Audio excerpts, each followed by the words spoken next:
Le Nigeria est de loin le pays le plus peuplé d'Afrique avec plus de 200 millions d'habitants. Dans une société très conservatrice qui compte plus de 250 ethnies, comment être soi-même, vivre librement sa sexualité et ses rêves lorsqu'il existe une forme de consensus social et politique contre les homosexuels? Cette question et bien d'autres sont au cœur de l'ouvrage intitulé Nuit nigériane. Il s'agit du premier roman de notre invitée, Mélanie Bergelen, journaliste et ancienne correspondante au Nigeria. Bonsoir et merci d'être avec nous. Bonsoir. Nuit nigériane raconte l'histoire de Ulu Jimi, un jeune styliste homosexuel dont l'existence va être bouleversée par l'apparition d'un article dans lequel il est présenté comme la future star de la mode. Pourquoi avez-vous centré ce roman sur un personnage qui vit dans un pays où l'homosexualité est criminalisée ? Parce que c'est une question sur laquelle j'ai été sensibilisée en tant que journaliste, justement, au cours d'une interview. J'avais rencontré un blogueur qui a inspiré le personnage d'Olujimi, qui s'appelle Richard Akusson, et qui avait un blog qui interrogeait les normes de genre, sans dire que c'était un blog gay, puisque ça ne se fait pas au Nigeria. Mais il interrogeait donc les normes de masculinité et aussi de féminité. Et c'est un sujet qui m'a beaucoup inspirée. Alors, on l'a compris, ce personnage a été inspiré notamment grâce à l'histoire de cet homme, mais également grâce à Wizkid, la star de l'afrobeat au Nigeria. Pour quelle raison ? La musique est centrale dans le livre et c'est central au Nigeria. Et pour moi, c'était pas une option d'écrire sur le Nigeria sans avoir cette musique en toile de fond. Donc j'ai choisi une pop star connue internationalement. Wizkid a vraiment été, je crois, l'un des premiers chanteurs d'afropop à percer aux États-Unis et ailleurs. Et j'ai pensé que le lecteur pourrait plus facilement s'identifier à mon héros, Olujimi. Alors je le disais, Olujimi, dont l'existence va être bouleversée après l'apparition de cet article.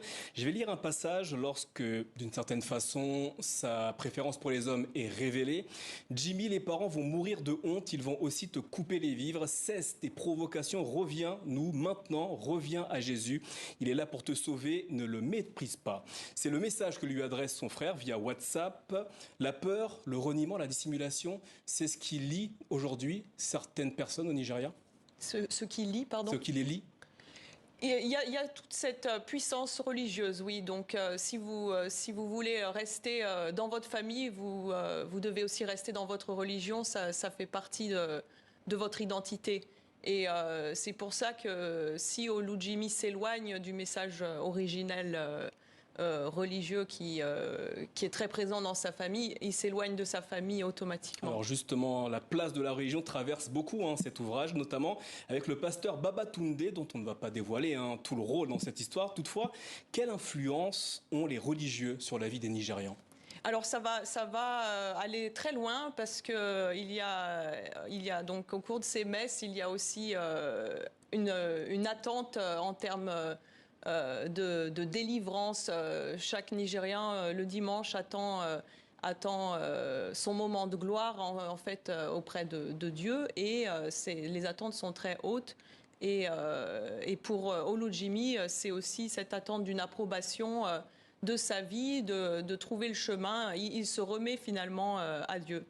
Êtes-vous parvenu à comprendre ce qui apparaît comme un paradoxe nigérian, géant politique, économique, politique et culturel en Afrique, mais au sein duquel la liberté sexuelle n'est pas totalement acquise ? La liberté sexuelle n'est acquise nulle part. Je crois que c'est pas seulement au Nigeria. Aujourd'hui, sur la terre entière, il y a des normes de stéréotypes de genre qui ne conviennent pas, je pense, plus de la moitié de la population. Je pense entre autres aux femmes. On parle d'une féminité souvent associée à une sexualisation ou au contraire une infantilisation de la femme. Et je crois que c'est quelque chose de très universel au-delà du Nigeria. Mais évidemment, le paradoxe est plus fort dans ce pays qui a cette religion qui évidemment accentue encore plus ces normes de genre. Autre aspect du livre qui concerne Olujimi, les sentiments qu'il éprouve pour un autre homme nommé Mirko. L'ouvrage s'ouvre d'ailleurs sur leur séparation. Mirko doit retourner en Allemagne, à Berlin. Qu'avez-vous souhaité mettre en avant à travers la relation entre ces deux hommes ? C'était pour accéder plus à l'émotion d'Olujimi, puisqu'on le découvre sur une rupture. Donc il vit quelque chose de très fort et je crois que pour un lecteur, entrer dans un livre à un moment de la vie d'un personnage où il souffre énormément, on a tout de suite accès à plus d'informations finalement sur qui il est, comment il se débrouille dans cette souffrance. Donc c'était pour aller plus profond dans le personnage. Alors on croise plusieurs personnages dans Nuit nigériane, dont Zainab, la jeune journaliste vedette de la Channel TV, illustration parfaite de la jeunesse dorée d'Abuja. Se joue en elle une forme de dualité. Qu'est-ce qui vous a inspiré ce personnage ? Zainab m'a été inspirée évidemment tout d'abord par mon métier, parce que moi aussi je suis journaliste et j'avais envie d'avoir un personnage journaliste. Je crois que c'est le meilleur moyen de raconter des histoires. Et elle est très duale, effectivement, et elle est aussi en contraste avec Olujimi, puisqu'elle est du nord, il est du sud. Elle est Haoussa, il est Yoruba, elle est musulmane, il est chrétien, et il y avait toute cette opposition, mais quelque chose les rapproche, c'est leur blessure finalement, blessure intérieure. C'est pour ça qu'elle s'intéresse autant à lui, je pense, entre autres. Nuit nigériane, c'est également une plongée dans Abuja, la capitale du pays, au-delà du fait d'y avoir travaillé.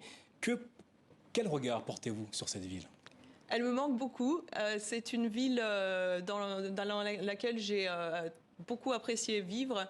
C'est une ville qui, je crois, est très individuelle et qui est méconnue par rapport à Lagos, qui fait toujours la une lorsqu'on parle du Nigeria, ou alors c'est le nord, mais Abuja est un petit peu au milieu de tout ça. Et pourtant, c'est la capitale politique, et bien plus que ça, elle attire énormément de monde, parce qu'elle est plus agréable et plus orientée vers l'avenir, je pense. Abuja a été conçu comme un terrain de jeu pour les riches. C'est la citation qui ouvre le livre. Elle est signée de l'écrivain nigérian Adrian Igonibo Barrett. Pour quelle raison avez-vous commencé cette histoire avec cette citation ? Alors, c'est parce que c'est la première citation que tout le monde entend lorsque vous arrivez à Abuja. C'est la citation la plus connue sur Abuja. Et c'est une réalité. C'est vrai qu'Abuja est une ville un petit peu bling-bling, et ça peut surprendre le visiteur occidental, en tout cas, qui a une autre image du Nigeria dans les médias. Et c'est vraiment ce qui m'a plu, c'est cette surprise finalement à l'arrivée. Alors enfin, en quelques mots, qu'est-ce qu'une nuit nigériane pour vous ? Alors pour moi, la nuit nigériane, c'est tout d'abord la chaleur enveloppante d'une nuit nigériane.